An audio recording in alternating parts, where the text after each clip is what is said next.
Alhamdulillahirrabbilalamin. Wassalatu wassalamu ala asyrafil anbiya wal mursalin wa ala alihi wa sahbihi ajmain, amma ba'du. Ibu-ibu, Bu Vera, alhamdulillah saya deg-degan ya. Soalnya rupanya sudah 1 tahun ya. Waduh, saya yang salah itu berarti. Masa tidak silaturahim selama setahun ya. Tapi alhamdulillah tadi juga sudah jumpa mama di kamar, subhanallah ya.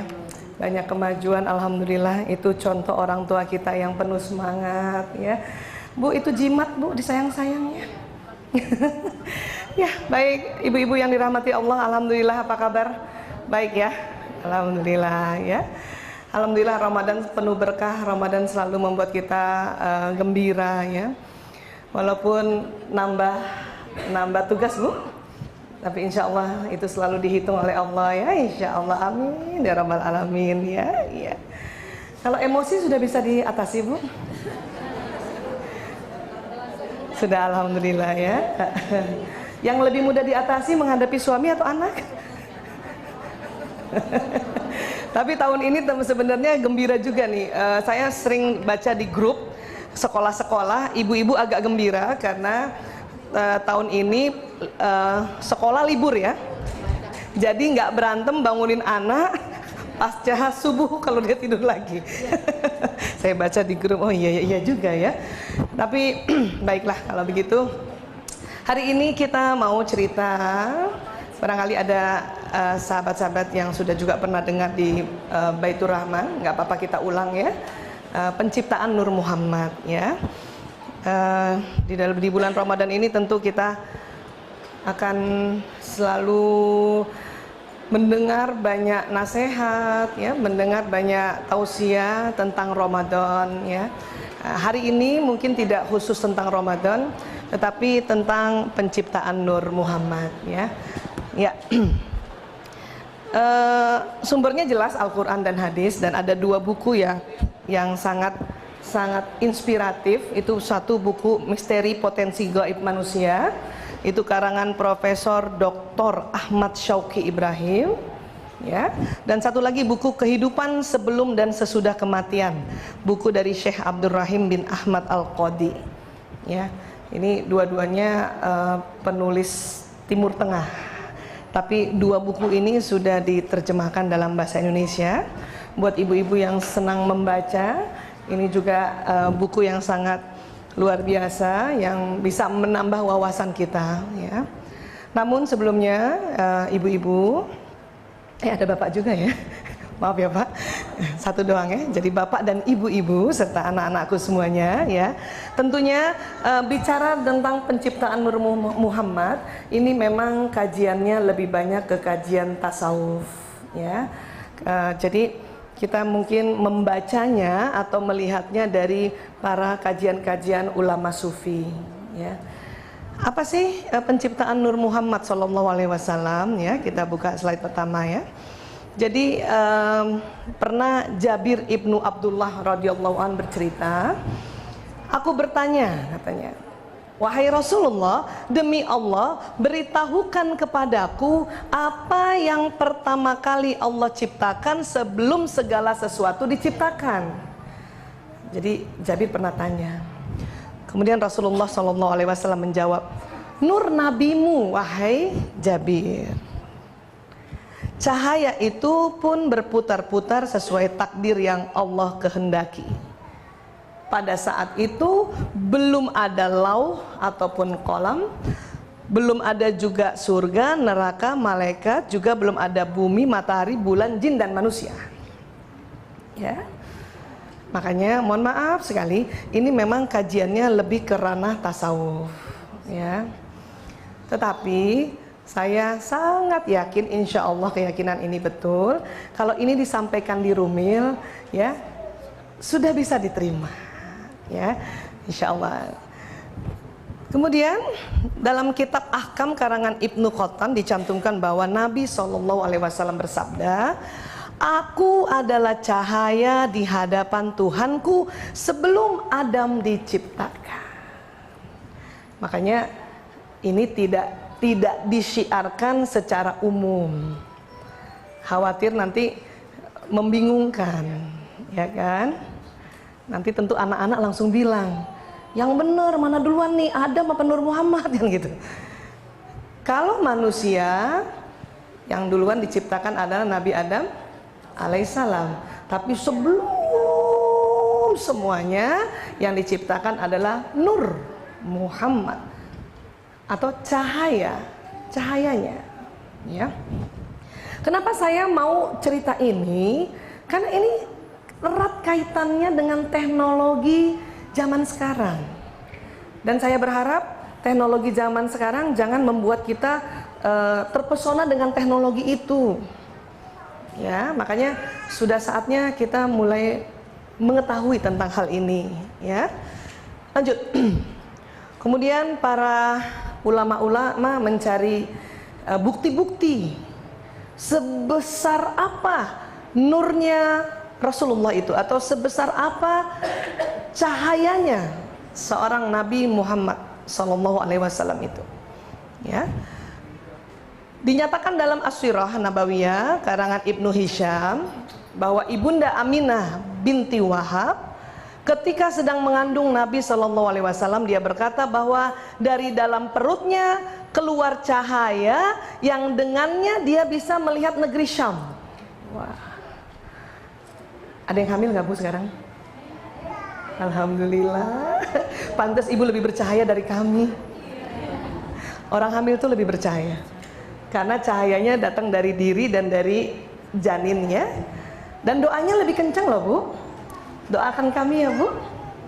Ada yang masih mau hamil lagi? Supaya doanya kencang? Bu Vera? Oh enggak. Ibu saum?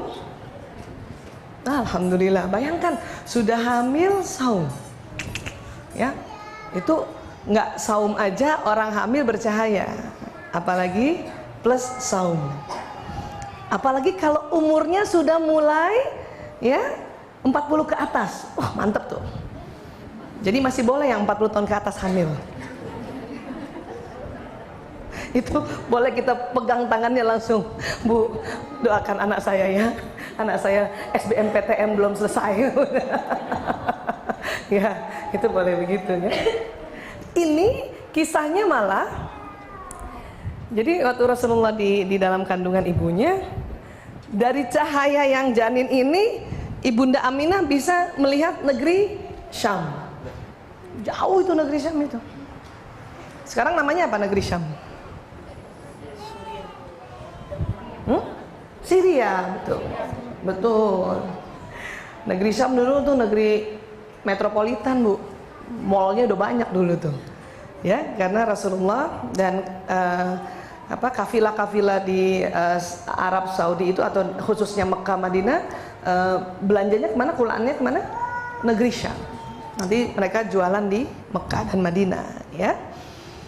Kemudian Ibunda Aminah bercerita, aku mengandungnya tanpa mengalami kesulitan sampai aku melahirkannya. Ketika dia keluar dari rahimku, ada cahaya keluar bersamanya yang menerangi ujung timur hingga ujung barat. Ya, Rasulullah lahir itu langsung cahayanya tuh ujung timur sama ujung barat. Ini kata Ibunda Aminah, ya. Tentunya orang-orang selalu akan mencari lagi ya sanad yang diceritakan bukan dari ibunya. Karena rata-rata kita kalau ngomongin anak, bangga nggak Bu? Jelas ya. Maka dicari lagi, betul nggak sih Muhammad itu mengeluarkan cahaya ya. Lanjut. Nah ini ya, ini Mekah ke Syria tuh negeri Syam tuh, jauh bener ya. Mekah sekitar sini nih Bu. Maaf. Lupa ya jadi artis. Ya, wah ini bisa di sini terus jadinya. Ya baik, ya itu lihat itu Syam di sana ya, luar biasa ya. Lanjut lagi, ada pointers ada ya? Nggak ada nggak apa-apa lah ya. Kemudian ya dari Utsman ibnu Abu Ash menuturkan, ibuku bercerita kepadaku bahwa dia menyaksikan Aminah binti Wahab melahirkan Nabi Muhammad SAW pada malam kelahirannya. Lalu dia berkata, yang kulihat di rumah itu cuma cahaya. Ya, subhanallah ya. Kemudian ada lagi ya yang didapat dari bidan Rasulullah itu Ibu Asy-Syifa, ibunya Abdurrahman bin Auf ya. Beliau bercerita bahwa cahaya memancar dari tubuh Rasulullah SAW dan menerangi semua istana di Syam. Lahir, cahayanya sampai ke negeri Syam. Kira-kira masih ada nggak bayi kayak gitu tuh? Udah nggak ada, Bu, mentok sudah. Ya Rasulullah nampaknya, ya, iya. Bayangkan lahir. Ini dua orang yang bercerita berbeda, dari Ibu Asy-Syifa, ibunya Abdurrahman bin Auf, dan ibunya Utsman bin Abu Ash. Ya, mereka semua adalah sahabat-sahabat Rasulullah SAW. Ya, ya. Lanjut lagi. Dalam riwayat Abu Hurairah dinyatakan bahwa seorang sahabat bertanya. Kita jelas kalau yang nanti menyampaikan Abu Hurairah kesohihannya lebih kita percaya ya. Wahai Rasulullah, kapankah engkau diangkat jadi nabi? Kemudian Rasulullah menjawab, ketika Adam masih antara roh dan raga. Jadi bayangkan Rasulullah diangkat jadi nabi sebelum Adam diciptakan. Tapi di sini redaksi hadis itu bukan diangkat menjadi rasul, karena waktu diangkat menjadi rasul setelah menjadi manusia yang diturunkan di Mekah. Tapi waktu diangkat jadi nabi rupanya sudah duluan. Ya, kapan? Ketika Adam masih antara roh dan raga. Ya. Lanjut lagi. Ya. Allah Subhanahu wa taala memberi nama nabinya Muhammad tak kala beliau masih berupa cahaya. Makanya kalau dalam kisah pada saat Ibunda Aminah sudah mau mendekati kelahiran, beliau bermimpi ya untuk memberi nama bayinya Muhammad. Bahkan kakek dari Rasulullah ya, Abdul Muthalib juga begitu. Ya kan? Muhammad artinya apa, Bu? Muhammad artinya apa? Yang terpuji. Ada yang nama anaknya Muhammad? Saya juga pakai, Bu. Pakai ya, Bu? Tapi tolong tetap panggilannya Muhammad, jangan Mamat. Itu sudah berubah nanti namanya artinya. Muhammad yang terpuji gitu. Kalau Mamat, waduh nggak tahu deh. Ya, kita sering sekali memanggil nama indah, kemudian disingkat karena terbiasa dengan budaya itu, sehingga nanti artinya berubah. Padahal Muhammad itu nama yang sangat terpuji, ya. Kadang dipakai untuk di awalnya, ya, itu udah indah sekali. Bahkan sebetulnya bagus sekali kalau dipanggilnya yang di awal itu gitu, ya. Ya. Kemudian Allah Subhanahu wa taala memberitahukan kepada orang-orang mukmin bahwa telah datang kepada mereka nur kenabian dari Allah sebelum Al-Qur'an diturunkan, ya. Ini tersirat di surat Al-Maidah ayat 15. Memang Quran itu luar biasa ya, Bapak Ibu ya, dan adik-adik dan anak-anak ya. Bisa ditafsirkan dengan level-level tertentu. Ya, mungkin waktu kita belajar waktu misalnya masih SD, ini kita mentafsirkannya akan berbeda dengan penafsiran orang-orang yang sudah mungkin di levelnya ulama dan kemudian levelnya yang tasawuf gitu kan. Ya, tafsirannya ini adalah Bismillahirrahmanirrahim, sesungguhnya telah datang kepadamu cahaya dari Allah dan kitab yang menerangkan. Ya. Kalau ulama sufi yang membahas ini, mereka menerjemahkan telah datang kepadamu cahaya dari Allah, nur dari Allah, dan kitab yang menerangkan. Kalau dari struktur tata bahasanya, mana duluan? Cahaya dari Allah dan kitab yang menerangkan. Cahaya dari Allah. Maka ya diterjemahkan ya atau ditafsirkan bahwa nur Nabi Muhammad SAW sudah ada sebelum Al-Quran diturunkan. Ya. Ini sekali lagi saya katakan, tentu ini penafsiran di level tentang tasawuf penciptaan Nur Muhammad. Ya. Lanjut. Kemudian Allah berkata juga dalam Al-Ahzab ayat 45 sampai 46 ya. Hai Nabi, sesungguhnya kami mengutusmu untuk jadi saksi. Jadi saksi ya Bu. Dan pembawa kabar gembira, pemberi peringatan, dan untuk jadi penyeru kepada agama Allah dengan seizinnya. Dan satu lagi, untuk jadi pelita yang bercahaya. Berarti tugasnya berapa Nabi Muhammad Bu? 5. Pertama untuk menjadi saksi ya. Saksi apa saja? Saksi tentang keesaan Allah, saksi tentang ya betapa luar biasanya Allah menciptakan alam semesta. Itu saksinya Rasulullah ya. Kemudian pembawa kabar gembira, pembawa kabar peringatan, pemberi peringatan, menjadi penyeru kepada agama Allah dengan seizinnya, dan satu lagi jadi apa? Pelita yang bercahaya. Dulu kalau kita baca ini, Rasulullah pelita yang bercahaya. Apa ya maksudnya gitu ya? Waktu baca sirahnya saja, itu belum cerita tentang nurnya saja, Rasulullah itu pelita yang bercahaya. Bayangkan, ada saat itu beliau lahir di kaum yang, ini nih cerita yang paling populer aja deh, di kaum yang anak perempuan diapain Bu? Iya, ada dibunuh baru lahir, ada yang dibunuh 5 tahun. Jadi ada anak perempuan itu biasanya di sana di zaman jahiliyah itu sengaja nggak dibunuh dulu. Kenapa? Berharap ada yang pek mantu gitu. Jadi ada yang baru usia 4 tahun, kemudian ada yang booking gitu kan. Ini jadi mantu saya nanti ya, kalau dia sudah haid gitu. Tapi kalau sampai umur 5 atau 6 tahun, ada orang tua yang juga agak mundur-mundurin dikit ya. Mudah-mudahan 5 tahun setengah ada yang pek mantu gitu. Ya sampai 6.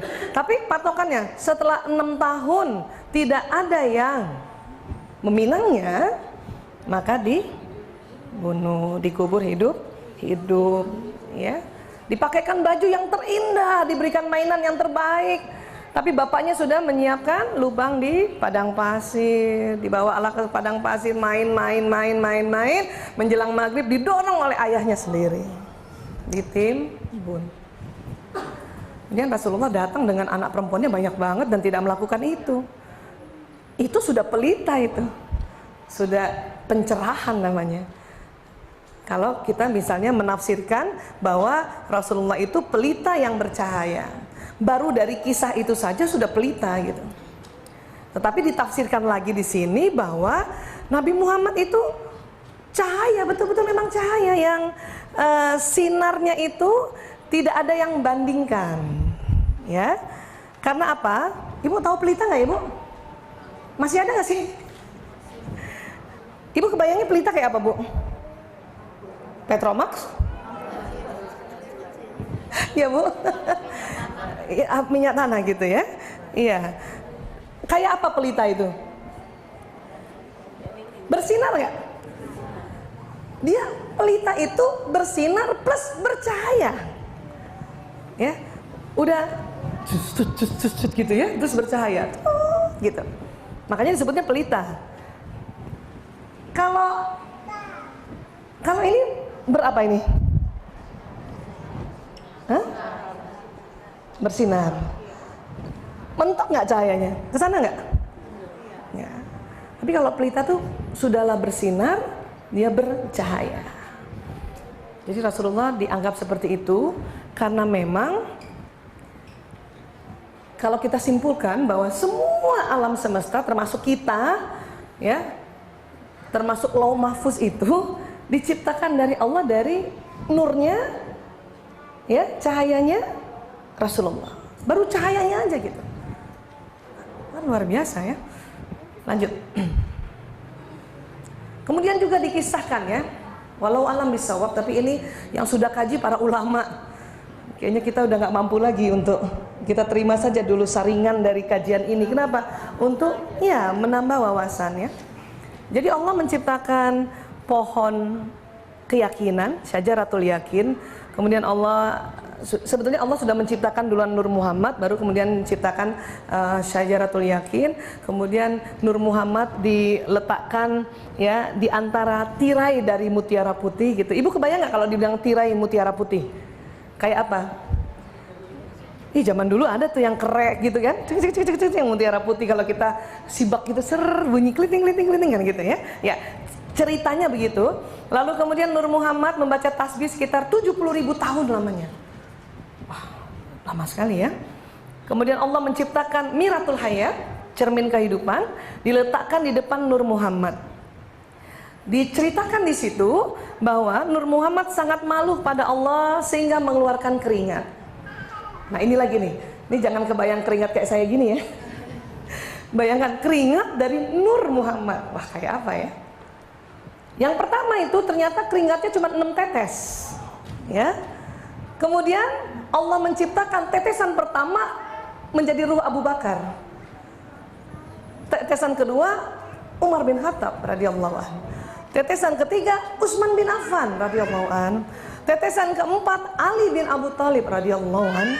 Tetesan kelima bunga mawar, Bu. Siapa senang bunga mawar? Hampir semua manusia senang bunga mawar. Apalagi kalau yang berikan suami. Apalagi kalau suami masih sempet durinya dia sisihin dulu. Jadi bunga mawar plok gitu. Sudah ada suami yang sering memberikan bunga mawar, Bu? Alhamdulillah ya, Bu ya. Ibu gimana doanya tuh, Bu? Ya Allah. Tetesan ke-6 buah padi. Buah padi. Ya. Nah, ini luar biasa nih. Ini kalau dibaca hanya kayak gini pasti sering ya. Otak kiri kita karena otak analisa mengatakan, masa sih? Opo iya yo gitu. Ya. Tetapi ini Bu, ya, dikoneksikan dengan ilmu pengetahuan zaman sekarang itu tepat sekali, betul. Ya, coba kita bahas dulu buah padi deh. Ibu, selain padi yang bisa atau masuk kategori karbohidrat apa saja? Singkong, apa lagi? Kentang, apa lagi? Jagung, apa lagi? Gandum, ya.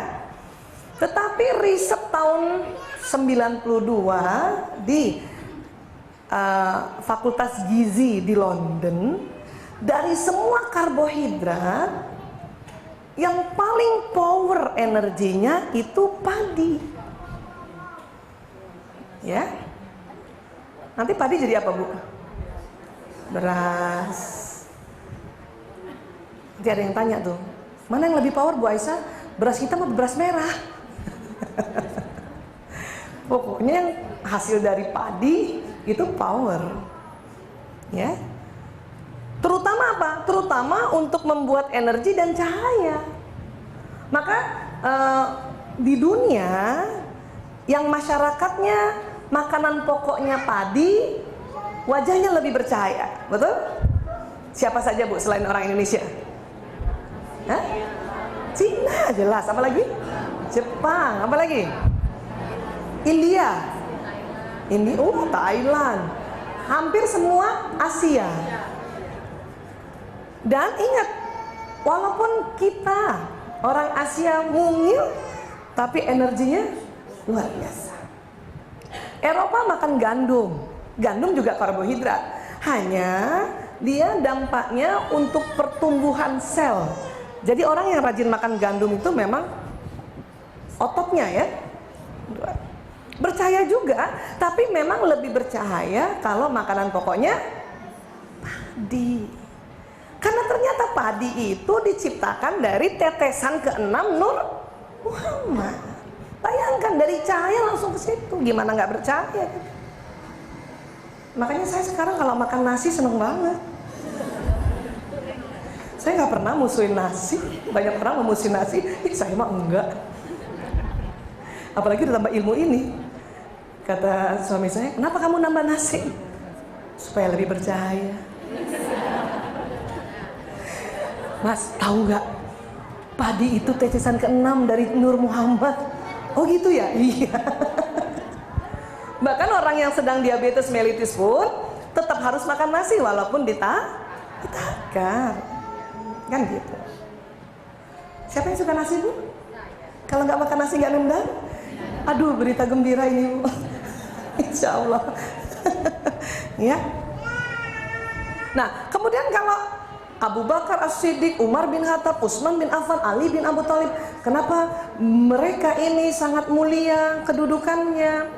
Ternyata nanti turunan nih kita nih sekarang nih, Bu, turunannya Adam terus, mulai dari Adam tuh ya, terus ke sini. Itu nanti punya watak beda-beda. Ternyata watak kita itu tetesan dari ini. Ada watak orang yang seperti Abu Bakar. Ada watak Umar bin Khattab. Waktu itu pernah ingat dulu 5 tahun yang lalu, berapa tahun yang lalu kita belajar tentang watak. Ada wataknya Utsman bin Affan, iya. Ada wataknya Ali bin Abu Thalib. Dan ilmu neuroscience meneliti di mana itu program watak. Ada di otak tengah, Bu. Coba pegang dulu, Bu. Nah, ada otaknya, Bu? Maaf, takut lupa. Nih, di sini nih, persis ini, Bu. Nih, ya, nih, segini tangan kita nih, Bu. Pegang ya, Bu. Lewati garis ini dulu. Nih garis ini dulu. Itu kan garis otak ya. Ada kanan kiri. Ini pas di tengahnya sini. Itu namanya lobus parietalis. Kanan dan kiri. Disitulah ada sel otak atau neuron yang isi programnya watak. Karena rupanya tetesan ini, tetesan dari ini, nanti kan ini menetes lagi ke ya. Siapa orang yang senang damai, apa-apa damai, nggak mau konflik, nggak mau berantem? Siapa? Wah? Ibu Vera. Orang yang hasratnya damai itu ya dianggap program dari Abu Bakar As-Siddiq. Damai, nggak mau berantem, nggak mau konflik, banyak temennya, senang bantuin orang. Ada yang begitu nggak, Bu? Tapi pas dia punya acara nggak ada yang bantu. Karena pakai nyuruh, ya? Itulah orang damai. Maka Abu Bakar itulah yang selalu menemani Rasulullah sampai kapanpun. Ya, di Gua Hira aja digigit ular aja nggak ngomong. Ya. Nah, orang damai itu gitu, diem nggak mau ngomong. Seneng nggak seneng, susah nggak susah, pokoknya peace. Dulu kita pernah cerita ya, mau tahu orang damai gampang. Ajak-ajak ke restoran, pilihkan menu, tanya mau makan apa, jawabnya, nah, cakep. Itulah orang damai. Itulah watak Abu Bakar As-Siddiq. Ya. Ada, Bu, orang damai sini, Bu? Kerasa nggak, Bu? Pokoknya itu aja patokannya deh. Setiap diajak makan terserah. Kenapa? Orang damai cepat bersyukur. Dalam hatinya udah syukur ditraktir. Masa aku yang milih? Ya, itu orang damai itu. Jarang marah. Makanya cepet lobet. Nyender dikit tidur. Subhanallah, damai banget gitu. Bukan malas, bukan, damai banget. Karena di sini tuh hasratnya damai. Mungkin orang yang menamakan malas, enggak damai, cuman terlalu ekstrim. Jadi dinamakan orang malas gitu kan? Enggak, itu damai. Maka orang damai ini tidurnya harus lebih banyak sedikit dari watak lain. Kenapa? Energinya habis untuk handle perasaannya.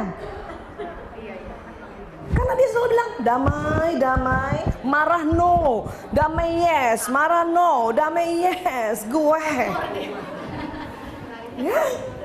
Makanya kalau naik mobil yang panjang jalannya subhanallah, bu, oh subhanallah udah damai, ke tempat kedamaian, ya. Jadi itu sudah dari sana.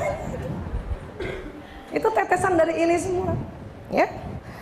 Lah kalau Umar bin Khattab udah jelas dong, kira-kira wataknya? Iya, berani, tegas. Tapi belajarnya begini, di dalam ilmu psikologi tentang watak, model yang Umar bin Khattab itu adalah watak yang hasratnya senang mengatur. Jadi dia ada lead di situ. Lead pemimpin. Ya. Jadi kalau ada yang senang ngatur, subhanallah Umar banget. Ya. Karena Umar tuh tegas. Dia pandai mengorganize, tak. Tapi jangan salah, di sisi ketegasan itu aduh nggak tega banget melihat hal-hal yang terzolimi kan. Karena sudah dipoles dengan ajaran Islam. Jadi Umar seperti itu. Ciri khasnya lagi itu tadi, kalau dikasih tahu membangkang dulu. Punya anak kayak gitu, Bu? Ya, jangan dimarahin. Subhanallah, aku punya Umar di rumah. Saya, Bu, 5, Umarnya 3. Anak saya. Ya kan? Kalau Umar ketemu Umar gimana kira-kira? Cakep. Terpaksa ibunya tarik nafas.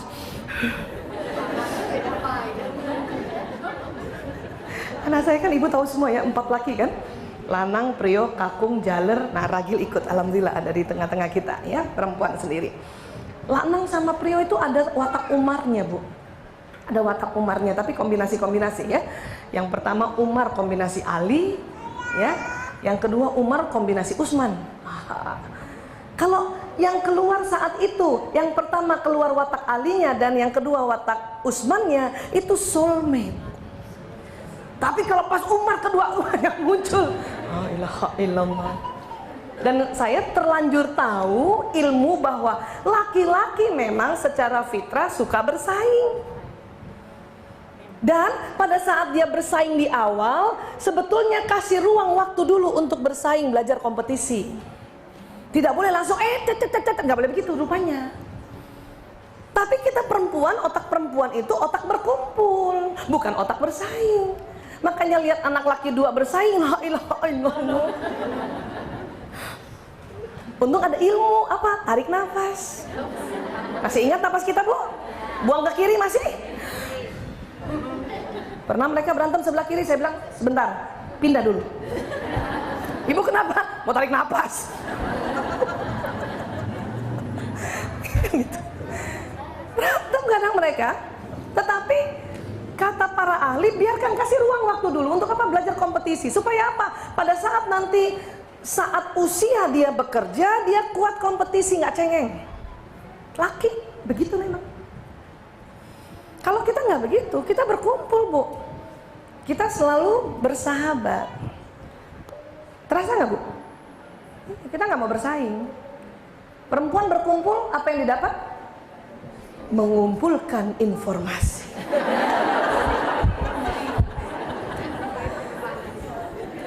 Ada yang informasi utama, mungkin karena ada nasihat ya, mungkin ada tausiah. Ada informasi sekunder. Dan informasi tambahan, note di bawah. Apa informasinya, Bu? Subhanallah macam-macam. Mulai dari sandang, pangan, dan papan juga. Ya Allah, Jeng, keren banget kudungnya. Ibu mau? Nanti aku kasih ya, asik. Itu kan kita kumpulkan. Nggak kayak laki-laki. Laki-laki memang bersaing.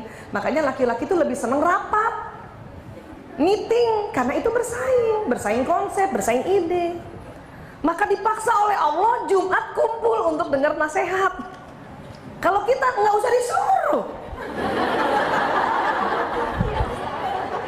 Subhanallah, tiap hari taklimnya.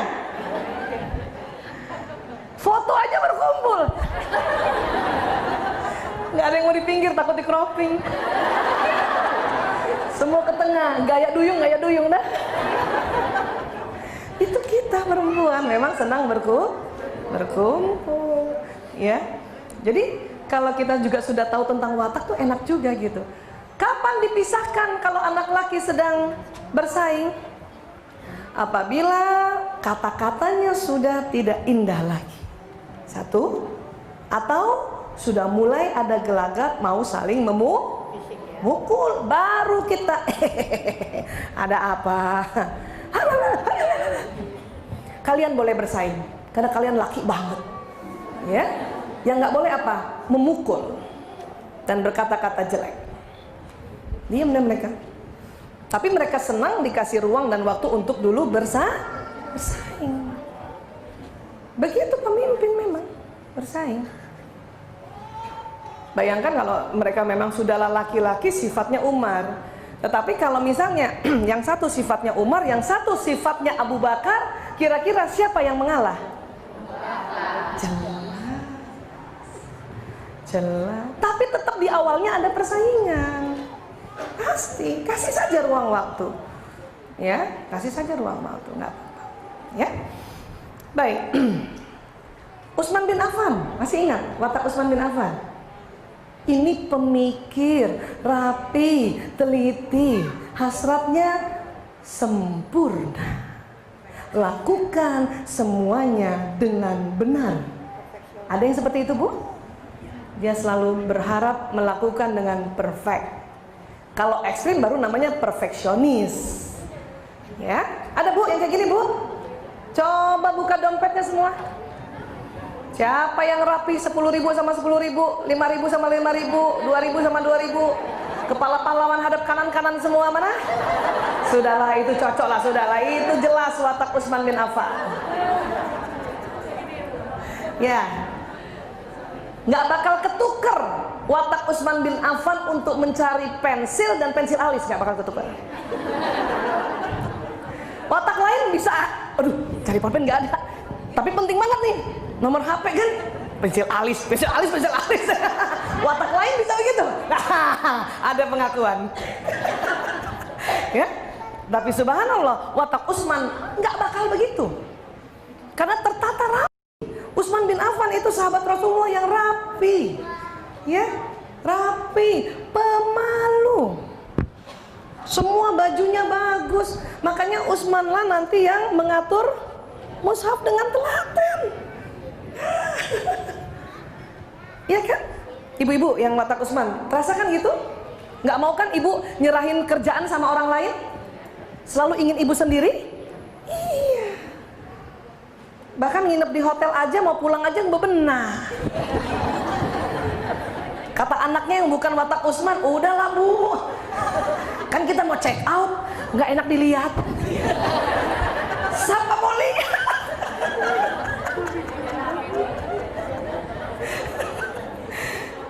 Kata room boy-nya, emang itu tugas saya, Bu. Dia juga nggak tahu siapa yang tinggal di sini tadi malam. Tapi memang itulah watak, tuntunan karena udah tetesannya begitu. Ya, ada yang mau surprise sendiri, mau mandor sendiri. Karena memang nih di lobus paritalisnya watak Utsman memang sudah ada program Utsman bin Affan. Hati-hati, rapi, detail, sempurna. Dan ciri khasnya pemikir, semuanya dipikirin. Makanya setiap pindah kamar nggak bisa tidur 2 malam. Ya kan, Bu? Siapa begitu? Kecuali bawa spray sendiri. Wah. Kalau udah pilih satu tempat, misalnya pergi keluar kota, hotelnya sudah itu saja, sudah itu aja. Karena dia sudah yakin tempat itu bersih, tempat itu aman. Karena pemikir, apa-apa dipikirin. Ya, yang lain udah tidur dia mikir, bersih nggak sih laundrynya nih? Sampai laundry dipikirin. Ada yang pernah mati nggak ya di kamar ini? Masya Allah. Emang begitu, bukan dibuat-buat itu program. Program. Justru kalau kita menolak makin kacau di kepala. Terima saja, langsung ketawa. Subhanallah, saya Usman banget. Terima. Ini karunia, terima aja. Ya, terima saja. Ya, itu Utsman bin Affan begitu. Dulu pernah saya kasih contoh apa coba? Masih ingat ya, Bu?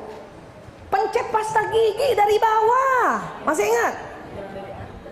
Yang lain mungkin bisa, tapi belajar. Saya punya anak tipe Utsman nomor 3 tuh, Bu. Ngetesnya gampang. Waktu umur 3 tahun nih, ya, sudah mulai bisa sikat gigi sendiri, kasih aja odol atu-atu. Ya. Watak Umar tengah semua ada tuh. Cekang. Pas anak yang watak Utsman, saya tidak ajarin, Bu, dari bawah. Nggak diajarin. Kenapa? Sudah ada programnya. Lakukan dengan benar. Jadi saya langsung ketawa. Benar itu ada di kepala. Nggak usah diajarin. Watak Umar saya ajarin memang dari bawah ya, Nak. Ya, Bu. Cuman 1 hari itu, besok tengah lagi. Bukan lupa, bukan apa. Wataknya adalah cepat. Makanya kalau punya anak tipe yang begini nih, yang tipe Umar, bukan tipe Utsman, cari pasta gigi yang dipencet tengah balik lagi. Iya, kan banyak modifikasi pasta gigi kan, supaya ibunya yang watak Utsman nggak stres. Terus cari juga pasta gigi yang tutupnya nyambung sendiri. Jangan yang berpisah. Karena kasihan ibu yang wataknya Utsman, setiap mau mandi cari tutup odol dulu. Betulin pasta gigi dulu. Diletakkan dulu itu sabun adik kakak. Bersihin dulu lantainya, baru mandi, dibuka lagi odolnya. Ih, lucu banget. Ya kan gitu. Ya. Untung terobosan-terobosan sekarang mengerti watak. Saya tempat anak saya yang saya udah tahu nih, oh ini watak Umar sama Ali. Cari semuanya tuh yang otomatis balik sendiri. Cuk, cuk, cuk. Yang tutupnya itu nempel. Ya. Yang sabun cairnya itu bener-bener sampai paling bawah. Kadang kalau ibunya Utsman tambahin air.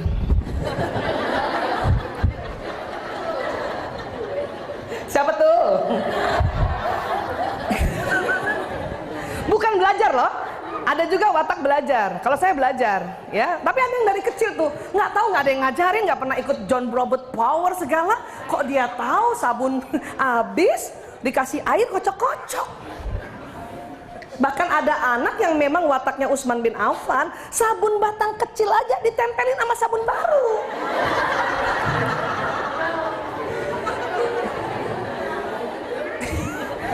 Iya nggak sih? Itu nggak pakai diajarin. Seneng nggak, Bu, kalau punya anak watak Utsman? Hampir semua guru, semua orang tua pengen banget anaknya watak yang ini nih. Kenapa? Kenapa kira-kira? Rapi, detail, teratur. Tetapi kalau terlalu ekstrim apa? Depresi. Kenapa?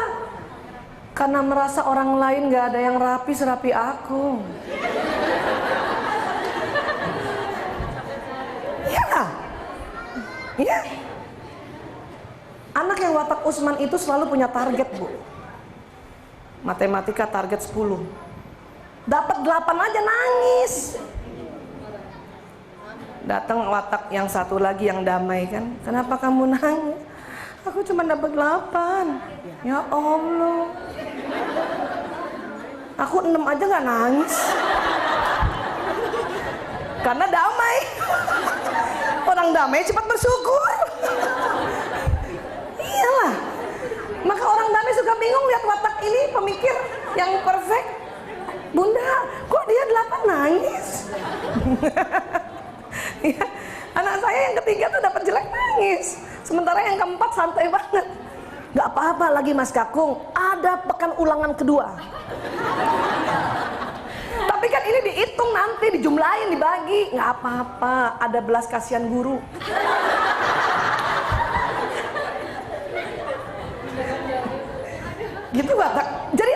karena 5 Bu, semua watak ada. Makanya saya senang banget menikmati itu laboratorium itu dan selalu ingat tetesan ini. Subhanallah, subhanallah. Bagaimana lagi saya mau membantah bahwa ini salah? Tidak, nggak mungkin. Tubuh kita ini kan Allah yang ciptakan.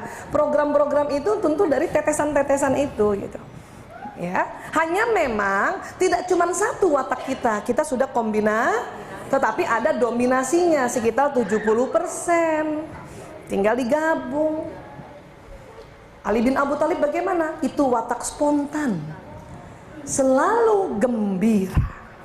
Itulah ya sahabat Ali. Makanya yang cepat masuk Islam siapa? Ali. Masih kecil diajak Rasulullah, masuk Islam yuk aja deh. Spontan. Ya. Ibu ada yang begitu nggak? Kalau temennya ke Bali yuk. Besok dia mikir, kenapa aku bilang yuk ya? Padahal udah janji sama yang lain, ya Allah. Nah, ya itu watak spontan, itu tercermin dari tetesan Ali bin Abu Thalib gitu. Ya. Tapi kan waktu Ali mungkin nggak seperti kita begini naifnya. Ya. Watak Ali itu watak gembira, senang, gembira, banyak temannya, ya, senang kumpul. Kalau perlu pergi rame-rame, ajak temennya semua, gitu. Cuman uniknya ini watak di dalam kehidupan aplikasi kita, pasangan hidup kita kebalikannya, 70%, ya enggak? Watak Ali nanti ketemunya watak Utsman, Bu. Watak Abu Bakar ketemunya watak Umar bin Khattab. Siapa yang rasanya orang damai? Ibu merasa damai? Hah? Berarti Ibu Umar dong. Iya kali katanya. Subhanallah. Siapa yang lebih banyak ngatur? Ibu atau suami? Umi lah. Alhamdulillah. Terima kasih ya nak. Tapi bukan salah Umi nak. Itu memang tetesan di kepalanya Umi. Ada tetesan Umar bin Khattab nak. Lucunya kita sang istri yang watak Umar tentu biasanya dapat pasangannya 80% Abu Bakar yang damai. Dan selalu jawabannya terserah Umi. Abi, nanti kan kita begini. Menurut Abi gimana? Nanyanya begini sih. Nah kata Abinya terserah Umi. Abi jangan gitu dong, semua Umi. Kalau dalam hatinya, yes. Iya. Karena tipe kita, tipe lead, ya, tipe pengatur, tipe pemimpin, nggak mau dipimpin. Cuman karena kita santun, karena belajar konsep Islam, pelajaran itu di sini, depan sini. Pegang dulu jidatnya Bu, ada Bu. Nah, yang di sini udah ada dari sononya. Yang di sini itulah yang kita masukkan pelajaran dalam kajian-kajian. Suami itu qawwamuna 'alan nisa. Makanya biar kata dia damai, tapi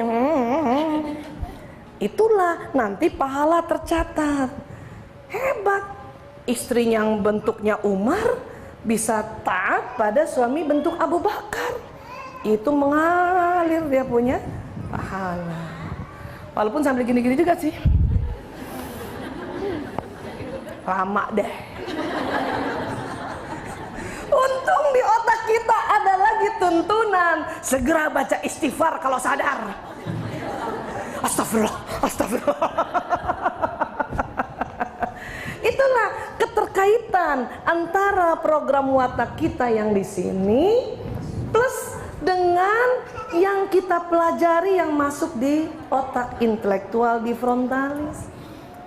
Itu yang namanya membentuk karakter, mengukir karakter. Watak ini semua watak Allah yang kasih, kemudian kita ukir. Menjadi apa? Abu Bakar yang tawadu, Umar bin Khattab yang tawadu, ya, Utsman yang tawadu, Ali yang tawadu. Kan gitu. Itulah interaksi antara apa yang kita pelajari di mana saja pada saat, ya, termasuk di Rumil ini, itu nanti masuknya di sini, Bu. Ya. Nanti dikaitkan sama di sini gitu. Katakanlah misalnya kita belajar tentang, ya, senyum. Tabassumuka fi wajhi akhika shadaqah. Itu kan hadisnya, ya. Kita belajar masuk di sini. Kira-kira siapa yang lebih cepat tersenyum dari watak yang ada di sini? Abu Bakar, Umar, Utsman atau Ali? Yang mana? Ali. Berikutnya? Abu Bakar. Yang paling lama agak senyum siapa? Kenapa? Karena menurut Umar nggak ada waktu untuk senyum. Kerjakan cepat. Gitu. Tetapi seorang watak Umar sudah bisa senyum. Oh, itulah Umar tawadu. Ya, kalau bahasa sekarang udah dipoles, kan gitu. Ya, kebersihan adalah sebagian dari iman. Itu yang kita pelajari, kan? Mana yang paling bersih wataknya? Dari watak ini mana yang paling bersih akan melakukan aplikasinya? Iya. Yang paling lama?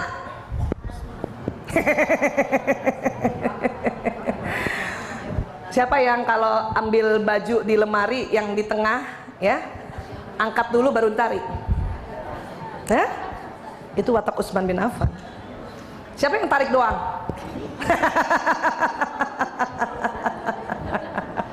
Itu watak spontan. Kudung juga. Siapa yang pakai kudung nggak apa-apa deh, biar nggak serika, yang penting warnanya cerah. Siapa yang harus diserika dulu? Sampai nggak boleh ada. Itu Utsman. Makanya watak Utsman bin Affan kalau belajar tentang kerapihan, kebersihan, itu seneng banget, udah cocok banget sama otak gue.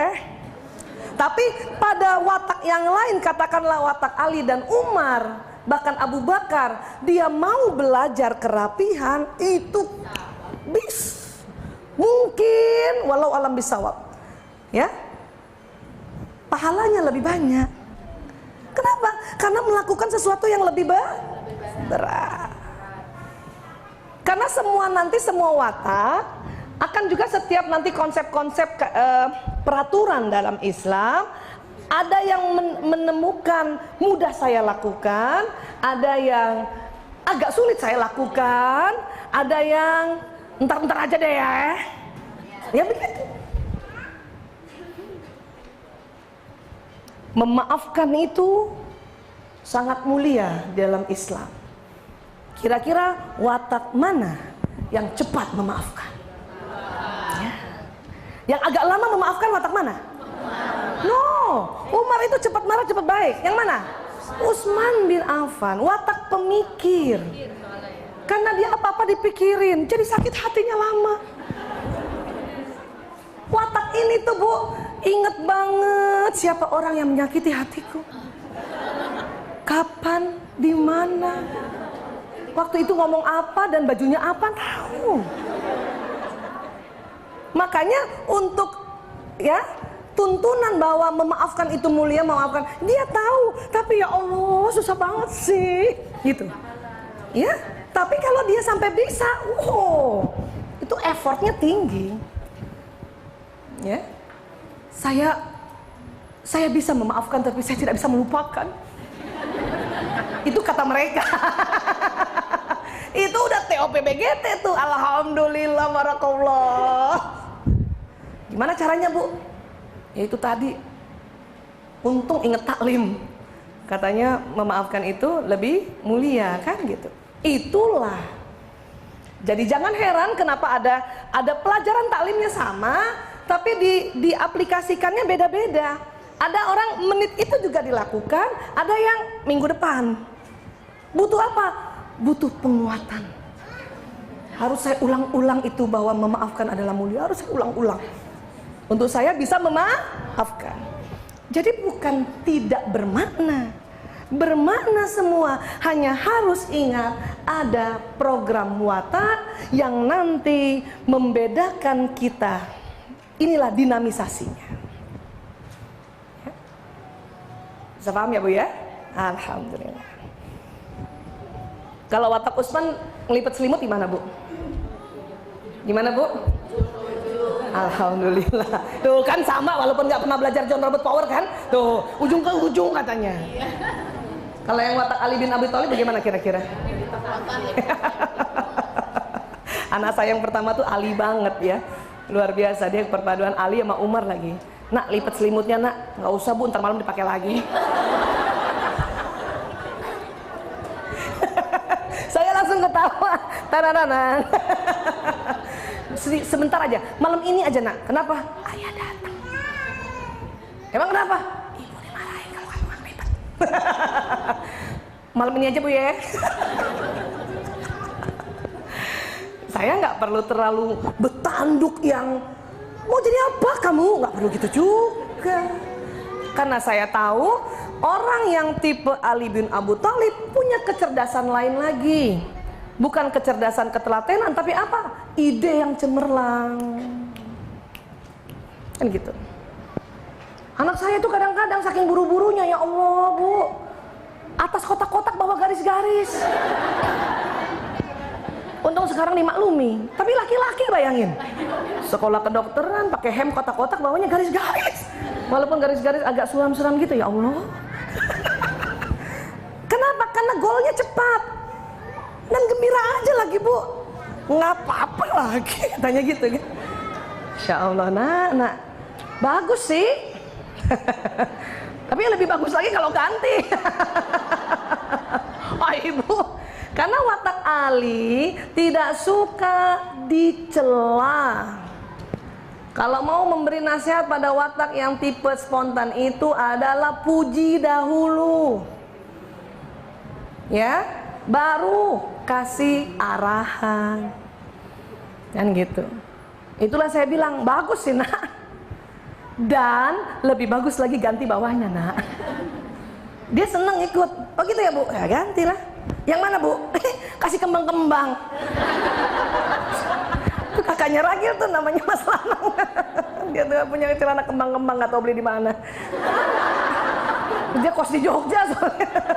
Di Jogja kan banyak tuh ya kembang-kembang gitu ya. Astagfirullah ya. Saya ketawa saja. Tapi hati-hati, memuji kemudian memberi arahan, ingat ada kata sambungannya. Seringnya kita pakai kata tapi. Bagus sih, tapi nah itu nggak suka, maka ganti dengan dan. Waktu itu juga saya sudah sampaikan, dan. Bunda, ini gimana? Bagus sih.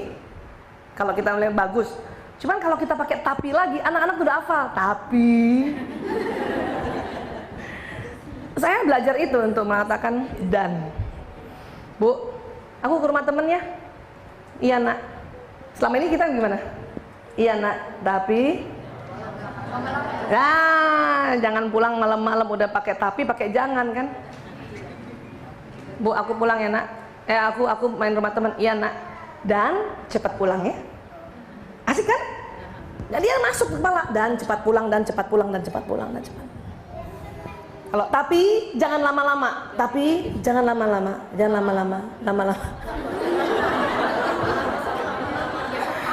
Dulu kan saya pernah cerita, jangan ditangkap oleh otak bawah sadar, artinya silakan, ya. Beres Bu. Insya Allah ya. Ini kita akui kebenarannya karena ilmu psikologi sekarang mendapati fenomena watak ini.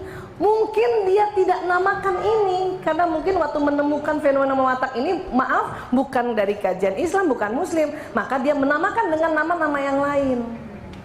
Islam menuntun dengan nama ini. Ya.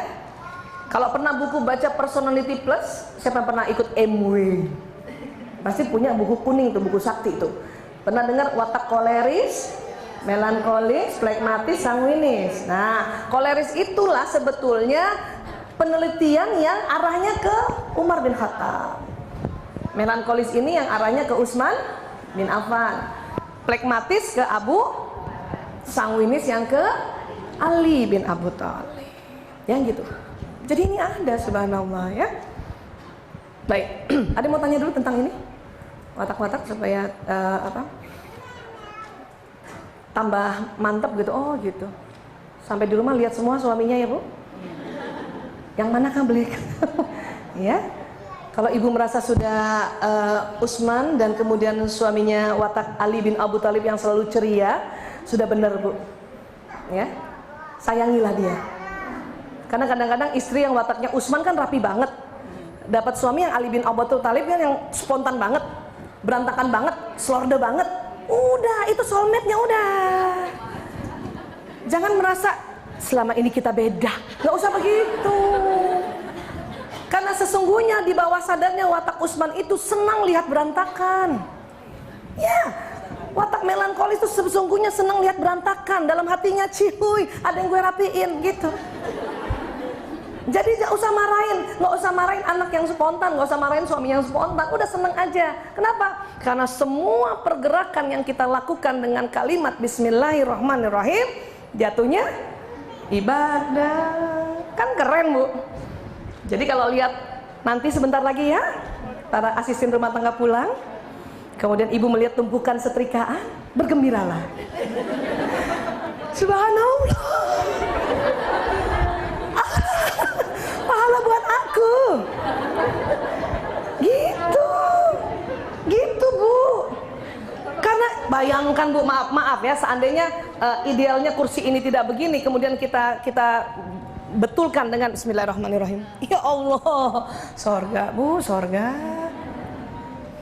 Keset miring, siapa yang sering lihat keset miring anaknya tuh? Bismillah ya Allah, pakai kaki nggak apa-apa lah ya, keset ya. Pahala lagi. Nggak usah merepet.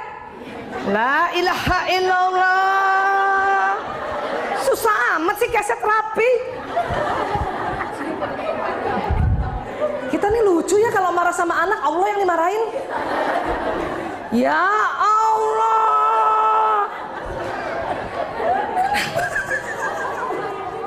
Kata malaikat, ini ibu kenapa sih? Dia marah sama anaknya, marah sama suaminya, Allah yang diteriak-teriakin. Aduh. Saya tuh latihan untuk betulin sesuatu dengan bismillah tanpa tambahan merepet. Lama tuh latihannya. Pakai tarik nafas Bu. Iya. Dulu kan Masya Allah ya, maaf yang tipe Utsman kemudian dapat Ali, kan keselnya gara-gara gitu kan. Sekarang nggak usah. Gitu. Ya. Ladang amal untukku gitu kan. Kenapa? Rupanya kalau kita bersyukur, Allah tambahkan nikmat kan? Iya, nanti nggak rasa tumpukan segini cepat dengan 15 menit. Oh, sambil salawat. Yang seneng nyanyi aja nggak apa-apa Bu. Hati-hati, lagunya jangan yang jelek. Sambil nyetrika lagunya gini. Lelah hati ini menggapai hatimu. Ibu tambah lelah nanti Bu. Kalimatnya bahaya. Ya, jadi cari lagu yang gembira. Suami saya kalau itu aneh ya, laki-laki ya. Kan kita udah pernah belajar, ingat Bu. Otak laki-laki itu korpus kolosumnya lebih tipis. Kalau dia sedang mengerjakan sesuatu di depannya, pendengarannya menurun, bukan berkurang, menurun. Berkurang itu rusak Bu. Wah, nanti bapak sedih. Menurun karena konsen ya. Nah, itu ya. Banyak istri-istri ingin mencari perhatian suaminya, setrikalah sambil nyanyi kan. Tapi lucu, nggak bisa didengar sama mereka Bu. Dan jangan marah, percuma juga. Iya. Saya juga pernah pakai cara begitu. Lagu ke-7 baru noleh. Itu pun udah lagu gembira. Hidup tanpa cinta bagai taman berbunga. Suami saya nengok begini. Lagu ke-7.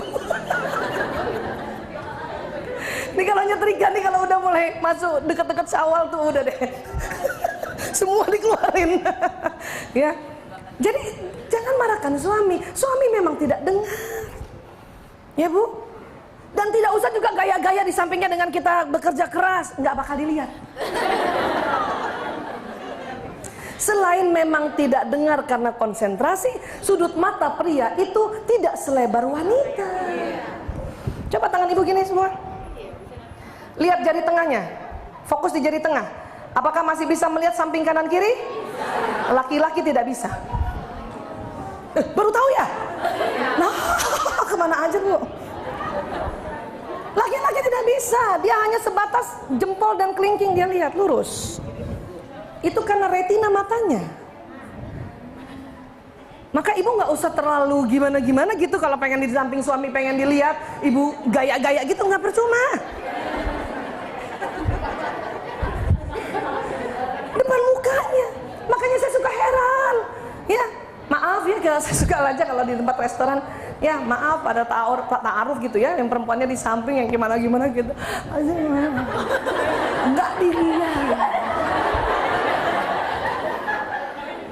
Apalagi udah gurame di depan Kak. Gak usah Bu. Kalau ibu pengen hari itu malam itu ingin bicara romantis, duduklah di depannya. Antara gurami sama kita ganti-gantian itu.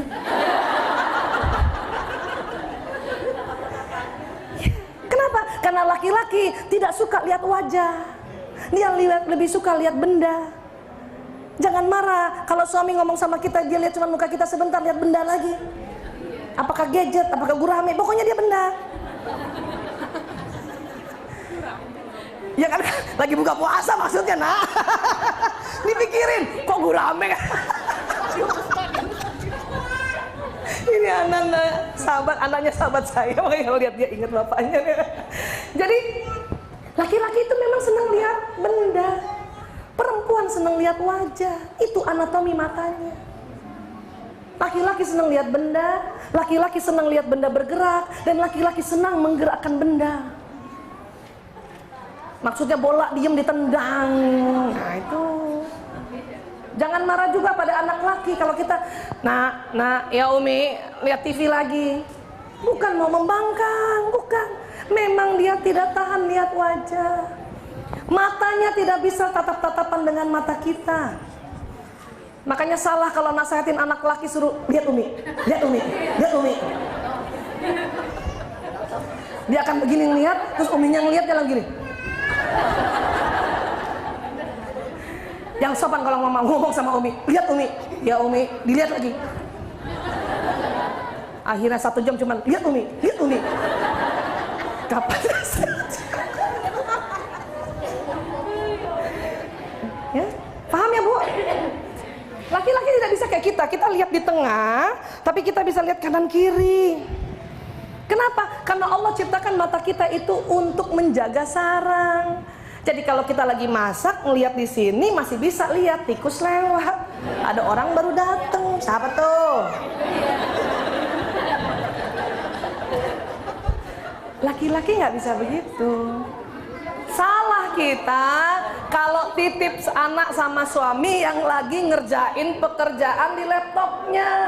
Ibu titip anak umur 3 tahun. Nggak bisa kayak kita. Kita sudah matanya lebar, otak tengahnya tebal. Bisa begini, bisa begini, bisa begini. Iya kan? Laki nggak bisa Bu, fokus. Ya. Nggak usah deh, nggak usah. Dan jangan juga marah. Apa Pak Umi? Apa Pak Umi? Abi gitu aja suruh jaga nggak bisa. Nelen kelereng nanti. Itu kita yang keliru. Kenapa? Memang laki-laki tidak diciptakan untuk itu. Kalau mau menjaga anak kita, laki-laki jangan sedang mengerjakan sesuatu. Memang sedang khusus. Biarkan dia main sama anak-anaknya. Apalagi kalau anak laki diguling-guling. Kadang-kadang suami itu suka marah Bu kalau lagi main guling-gulingan sama anaknya, kita larang. Tersinggung dia. Ya, biarin aja sudah, biarin aja. Kan bersaing. Biarin aja, kita tinggal doa. Allahumma ya Allah, selamat. Ini banyak kajian, suami-suami tersinggung pada saat dia sedang meluangkan waktunya sama anaknya, guling-gulingan kita, awas, awas, awas. Palanya, palanya, palanya.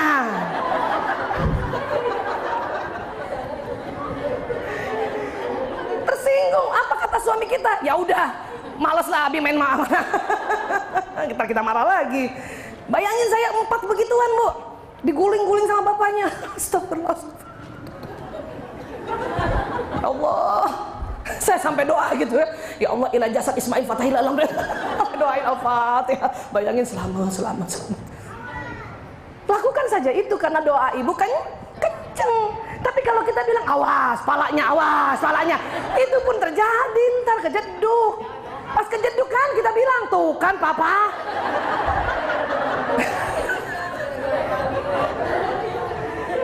Lah emang kata kita sih. Ya. Nah, ini yang harus hati-hati ya, Bu. Ya. Jadi sekali lagi, pria lebih senang lihat benda. Matanya memang Allah bikin sudutnya sempit tapi panjang dia lihat. Ya, kita lebar tapi pendek, hanya sebatas dinding rumah.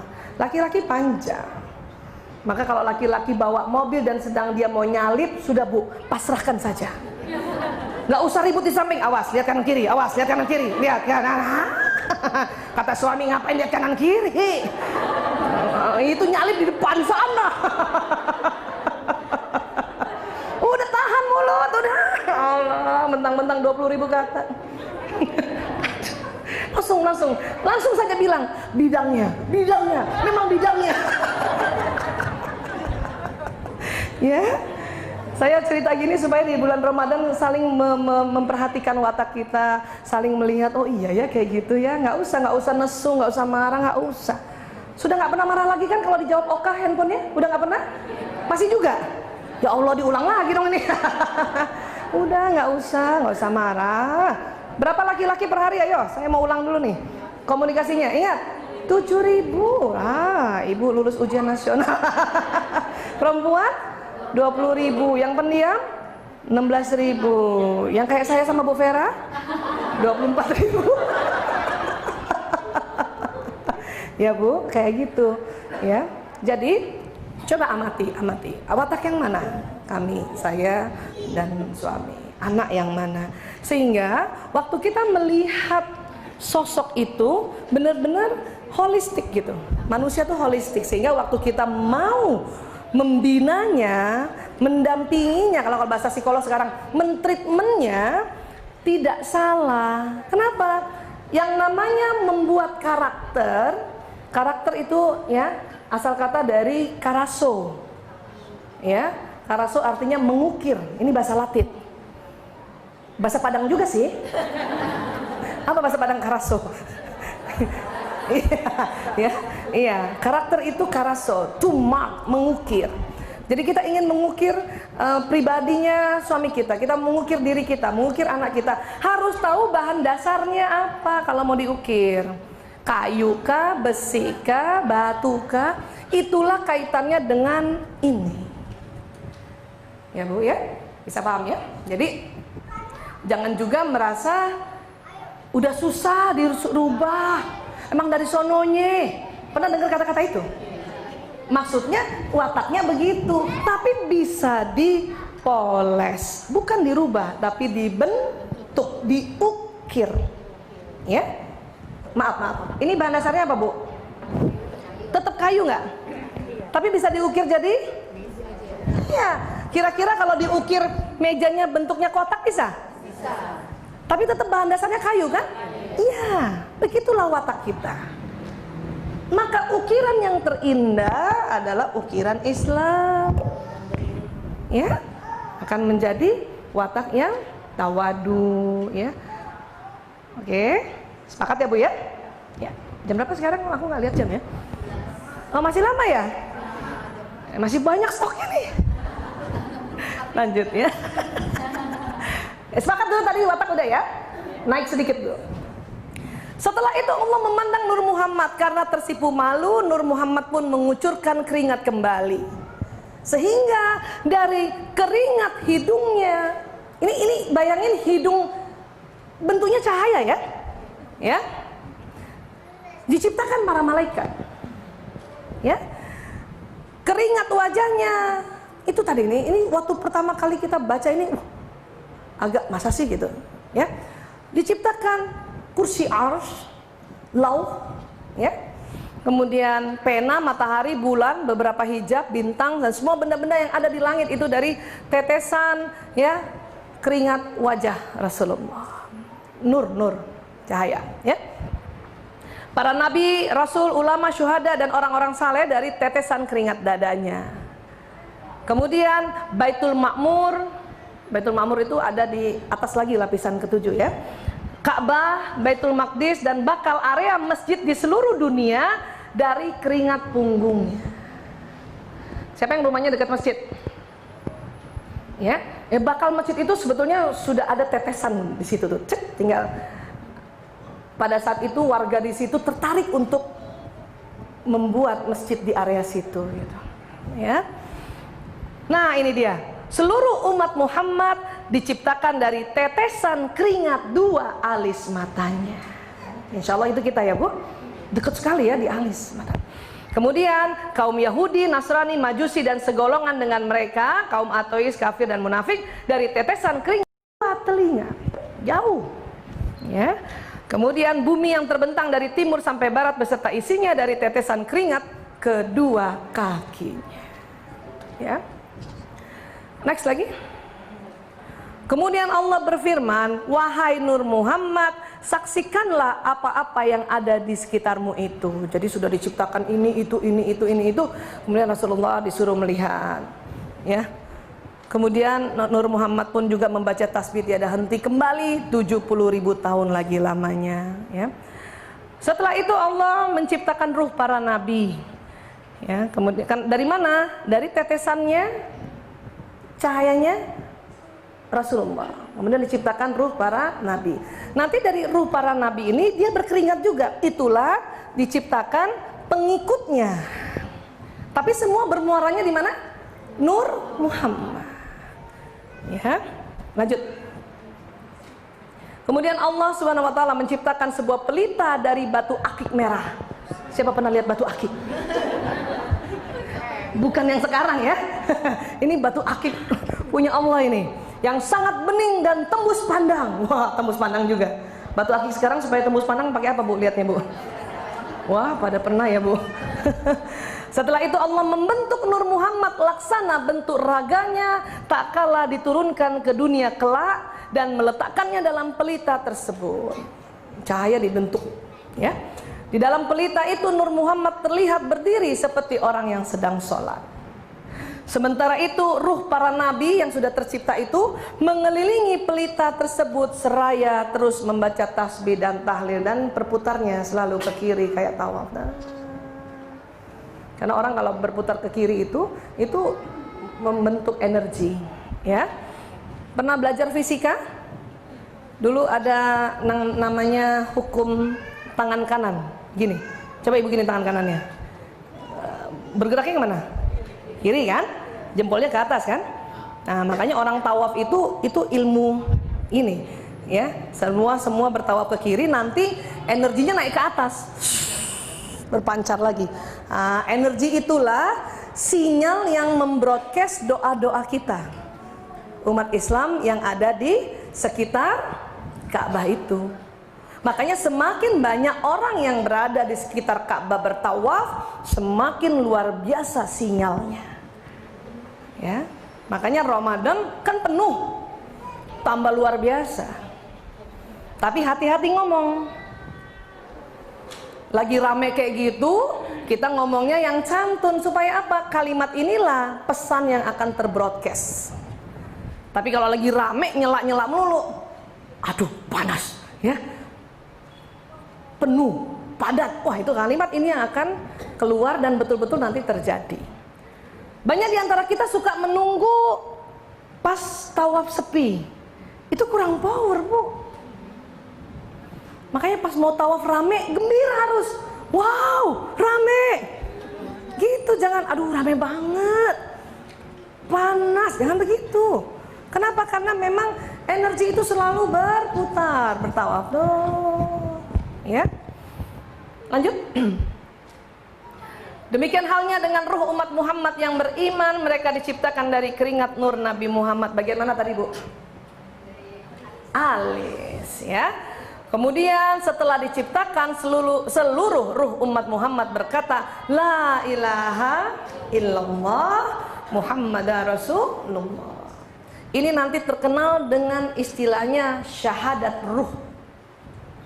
Syahadat ruh. Karena yang melakukan syahadat ini pertama kali ruh kita. Kalau nanti asyhadu an la ilaha illallah wa asyhadu anna Muhammadar Rasulullah, itu syahadat jasad. Ya. Next, lanjut. Nah, ini. Sekarang gantian. Tadi kita udah belajar watak dengan ilmu keterkinian. Sekarang Nur Muhammad dengan ilmu keterkinian itu, itulah yang disinyalir yang sekarang lagi orang seneng ngomong, stem cell. Pernah dengar, Bu? No, mah. Di tubuh kita itu ada stem cell.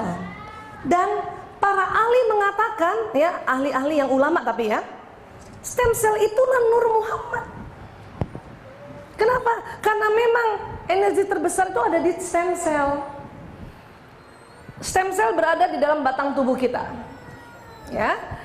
Dan sel induk adalah sumber kekuatan manusia, kepandaian manusia, energi supranatural dan segala energi yang dibutuhkan di muka bumi ini. Jadi stem cell itu hati-hati. Makanya kenapa saya senang sekarang mensosialisasikan modul ini, agar kita, oh, stem cell itu Nur Muhammad. Yang menyatakan itu seorang dokter, ya, dokternya Raja Arab Saudi. Dia dokter dan sufi pula. Dan disepakati oleh para ilmuwan-ilmuwan yang non-muslim sekalipun. Ya, mari kita lihat. Sel induk memiliki kemampuan luar biasa untuk memperbaharui dan meregenerasi dirinya sendiri melalui pembelahan sel di sepanjang hidup seseorang. Dulu orang merasa kalau usia kita sudah lanjut tidak bisa ada perbaruan sel. Ternyata bukan begitu. Sampai kapanpun kita ada perbaruan sel. Berita gembira. Asal jangan ngomongnya, aduh gue udah tua paling gini-gini doang. Jangan begitu. Itu doa soalnya. Ya. Gembira. Wow. Berarti sampai umur berapapun, sakit apapun, karena ada stem cell, maka bisa dilakukan pembelahan atau regenerasi diri dan pembelahan sel. Tentu tidak boleh ya hanya dianggap oh kayak gitu nanti dia dengan sendirinya. Tidak, ada upaya. Jadi kita lihat upayanya, selain nanti upaya-upaya yang sudah diatur oleh ya tenaga-tenaga ahli, ada upaya ya, kita lihat.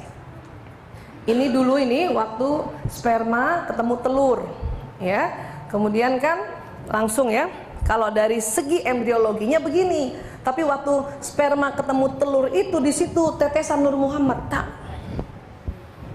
Nah ini tertanam dalam rahim, jadilah janin. Nanti kalau lahir jadi bayi, ya ini. Nah, jadi yang pertama, bulatan pertama itu namanya stem cell, Bu. Kemudian dia berbelah-belah. Artinya apa?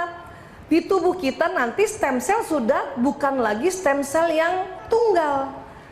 Setiap tubuh kita, setiap organ tubuh kita nanti ada stem cellnya juga. Ada stem cellnya si jantung, ada stem cellnya lever, ada stem cell wajah, ada stem cell semua organ. Ya, next. Kalau di dunia kedokteran disebutnya ini, yang pertama namanya totipoten. Kemudian dia berproliferasi, akhirnya jadi pluripoten. Dan pada anak-anak udah jadi multipoten. Kita dewasa pun multipotennya ada semua ada.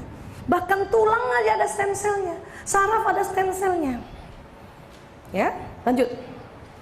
Jadi waktu itu mulai terfakta ini terkuak udah lama sekali. Ini ada dokter Korea Jepang yang terkenal. Dia punya pasien jantungnya itu busuk. Zaman dulu dokter-dokter yang lain itu dia harus bypass, ganti jantung dengan jantung binatang. Tetapi dokter ini dia mencari sel induk dalam darah yang di batang di sini nih, sumsum tulang dicari. Oh ini dia stem cell nih, ya. Dia cari, ini dia. Suntikan ke jantung. Didiamkan sekitar 1 bulan karena dia bukan muslim, pasiennya disuruh apa?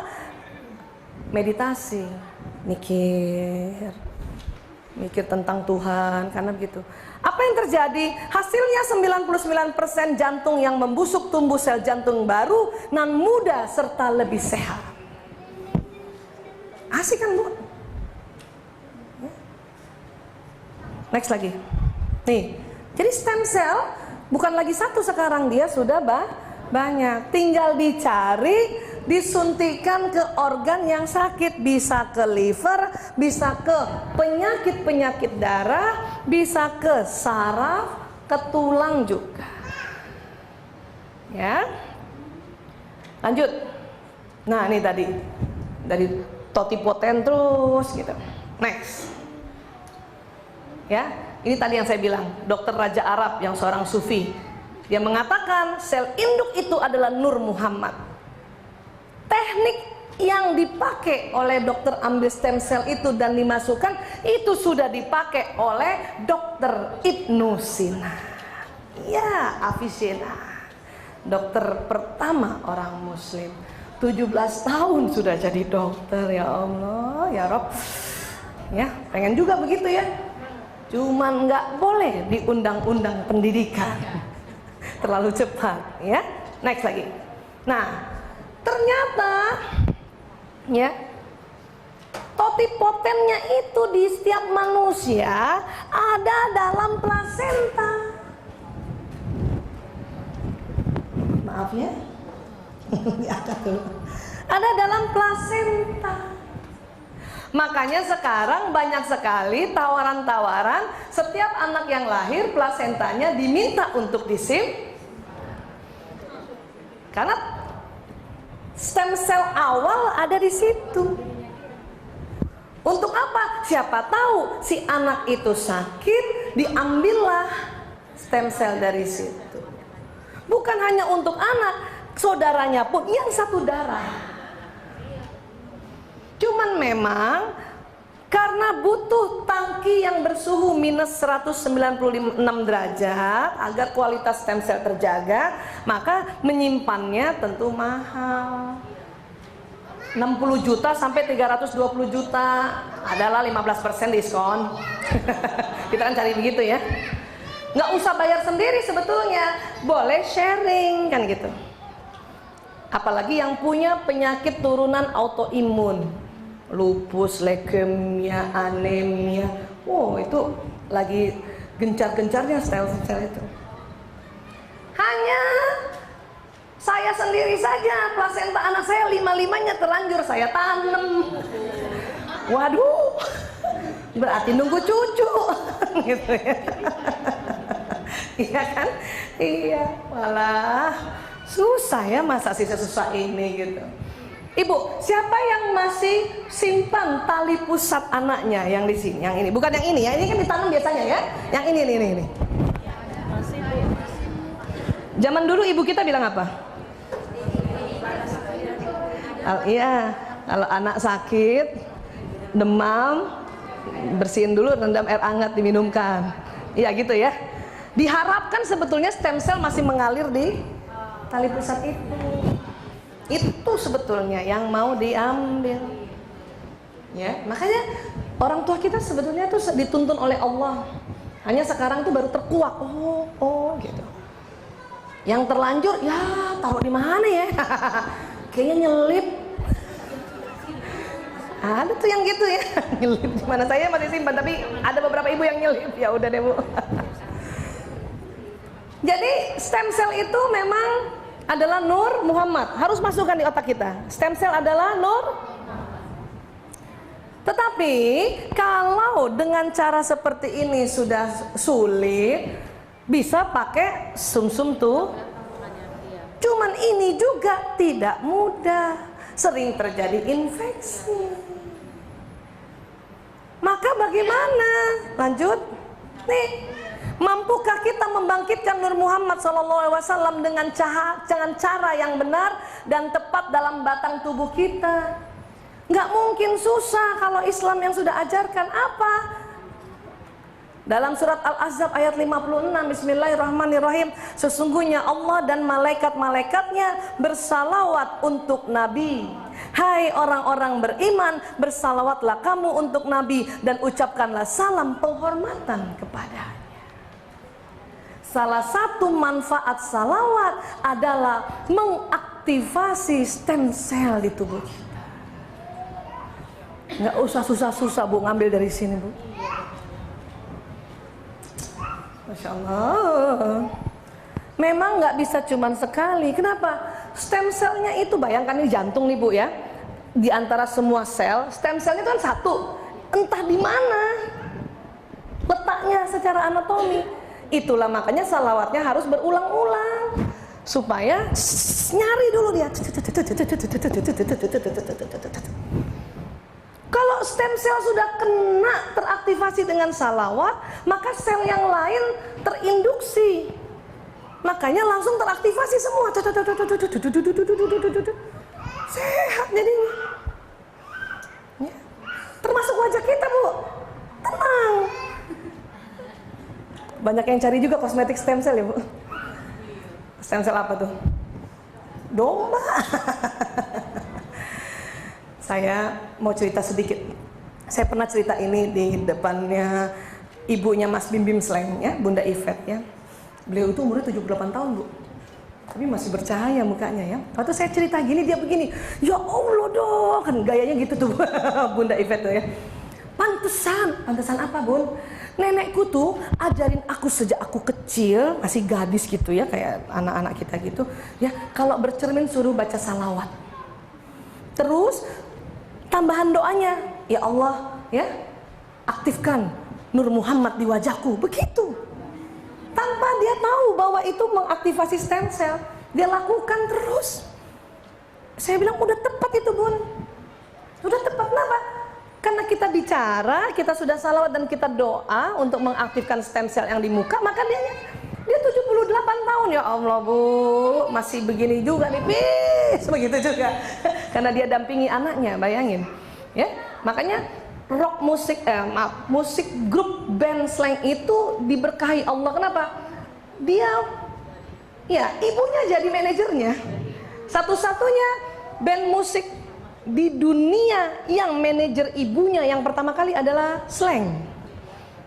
Tahun 2008 dapat hadiah, dapat award dari Boston. Ya. Nah, tapi yang saya mau cerita adalah beliau waktu saya cerita ini dia bilang, "Ya Allah, pantesan tuh dok lihat nih tempat Bunda nih." Gitu. Ya, masih kuat ya? Iya. Dalam hati saya, gua gitu antar. Udah salawat, tapi belum ada lagi doa yang ya Allah aktifkan Nur Muhammad di wajahku. Gitu nak. Pasti kamu cantik terus. Ya. Oh. Bisa begitu ya Bu? Begitu juga kalau ada bagian-bagian tubuh kita yang saat itu kurang nyaman, segeralah bersalawat, pegang. Allahumma sholli wa sallim ala sayyidina Muhammad. Terus. Memang harus berulang-ulang. Kenapa tadi sepakat dulu? Karena stem cellnya akan dicari dulu untuk dia diaktifasi. Ya. Orang tua kita sakit, misalnya kayak mama sakit tuh Bu Vera, misalnya salawat itu dalam rangka apa? Nge-charge stem cellnya. Entah dibelai-belai, kalau misalnya tangan kita tiba-tiba berhenti, diamkan saja di situ. Kayak tadi itu, bacaan salawat, Allahumma sholli. Apapun salawat. Allahumma sholli wa sallim ala sayyidina Muhammad. Terus Allahumma sholli, ya. Dan yang luar biasanya lagi, selain badan kita itu mencari stem cell, karena sudah teraktivasi, nyala energinya bergetar, keluar lagi berpancar dari tubuh kita. Kemana? Jumpa Rasulullah. Karena Rasulullah sekarang pun sudah menjadi cahaya kembali. Makanya Rasulullah setiap ada yang bersalawat, Rasulullah kenal. Kenapa? Cahaya kita, badan bioplasmi kita berjumpa Rasulullah. Badan kasar memang gak ketemu, tapi ini yang keluar nih. Rasulullah tahu, wah, hari ini Bu Vera 100 kali bersalawat untukku. Dikenalin. Bayangkan, belum lagi nanti kita mendapat syafaat di akhirat. Salawat memberi syafaat untuk kita di dunia dengan mengaktifkan stem cell tadi. Wah, asik Bu. Jadi nggak perlu ke dokter. Bila sakit berlanjut hubungi dokter. Bu, ke dokter oke, tetapi salawat dulu. Dan bahkan waktu ke dokter salawat terus. Kenapa? Dokter seneng. Kenapa? Nggak nyusahin kerjaannya. Ya kan? Kalau nggak bersalawat barangkali dikasih antibiotik yang dahsyat sekali. Dokter juga takut sebetulnya ngasih obat terlalu tinggi, Bu. Komplikasi kemana-mana gitu. Tapi kalau misalnya memang secara organ laboratorium kita sakit, tapi karena ahli salawat, dokter juga senang. Ya udah ya, amoxilin aja, gitu, beres. Padahal sesungguhnya kalau dia tidak bersalawat, antibiotiknya harus dibom yang tingkat tinggi, rusak lagi tubuh yang lain, kan gitu. Enak lagi kalau dokternya udah ngasih obat, terus kasih ada lagi resep tambahan apa? Baca salawat ya. Nah, gitu toh. Ya Allah dong. Kalau perlu, maaf, yang ini nggak perlu pakai BPJS. Baca salawat, murah meriah, gratis, ya kan? Bisa sepakat dulu Bapak Ibu? Memang ada ikhtiar-ikhtiar, tetapi dengan mengaktifkan dengan sendirinya stem cell karena kita rajin salawat, ikhtiarnya tidak susah.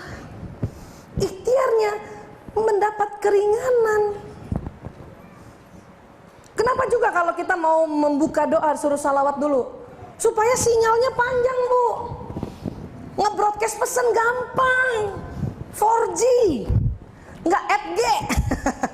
Kan gitu. Makanya selalu pembuka doa sebelum Al-Fatihah baca salawat. Kenapa? Sinyalnya panjang. Ya. Iya, awal dan akhir.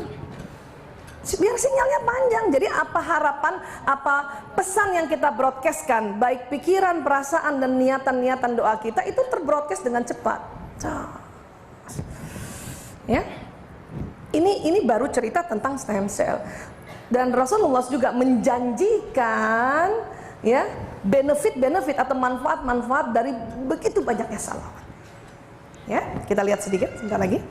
Ya, oh ini tadi yang kita bilang syahadat ruh, la ilaha illallah Muhammadar Rasulullah. Jadi pada saat kita mau mengaktifkan stem cell dalam tubuh kita, salawat plus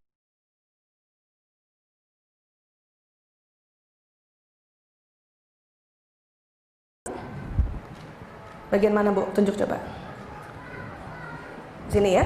Nah, Ibu baca salawat dan syahadat ruh di situ. Ada yang sakit hati? Kalau itu usapnya seluruh badan. Allahumma sholli wa sallim ala sayyidina Muhammad. Karena nggak tahu di mana rasa sakitnya itu kalau lagi sakit hati. Ya, next lagi. Nah, syahadat jasad asyhadu an la ilaha illallah wa asyhadu anna Muhammadar Rasulullah. Ya. Kita baca setiap kapan nih Bu? Pembaharuan syahadat setiap iya, ya. Tambahkan syahadat ruhnya, ya. Next lagi. Kemudian Rasulullah berjanji ya, barang siapa yang berdoa setelah mendengar azan, hafal nggak Bu? Hah? Allahumma rabba hazid dawatit tammah wassalatin ati Muhammadanil wasila wal fadilah wa ba'atsu maqamam mahmunanil lazi wa'atta. Biasanya ada di hadis lain innaka ya. Apa kata Nabi? Niscaya dia akan mendapatkan syafaatku pada hari kiamat.